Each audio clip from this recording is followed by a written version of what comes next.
கோவை அருகில் உள்ள தனியார் கல்லூரியில் நடைபெற்ற சமத்துவ பொங்கல் விழாவில் ஏராளமானோர் கலந்து கொண்டு சிறப்பித்தனர்.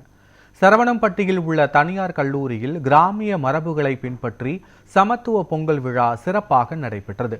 மாணவர்கள் குடிசை அமைத்து பொங்கல் வைத்து வழிபட்டனர். முளைப்பாரி எடுத்து மேளதாளங்கள் முழங்க ஆடி பாடி ஊர்வலமாக வந்தனர். வள்ளி கும்மி ஆட்டம், ஆடல் பாடல் நிகழ்ச்சிகள், கயிறு இழுத்தல், உரியடித்தல் உள்ளிட்ட பாரம்பரிய விளையாட்டுப் போட்டிகள் நடத்தப்பட்டன.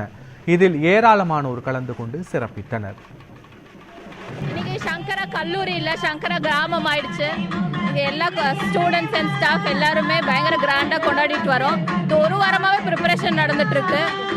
எல்லாரும் முளைப்பாரி எல்லாம் ஊற வச்சு சாமிக்கு படைச்சு எல்லா கிராமத்தோட கலைகள், வள்ளி கும்மி, உரியடித்தல், பொங்கல் வைக்கிறது, கோலம் போடுறதுன்னு எல்லா இதுவும் கடைபிடிச்சிட்டு இருக்கோம். இன்னைக்கு இது தமிழ்நாடுல பொங்கல் ஜாதி வேதி இல்லாம ஒரு செலிப்ரேட் பண்ற ஃபெஸ்டிவல், உழவருக்காக செலிப்ரேட் ஃபெஸ்டிவல்.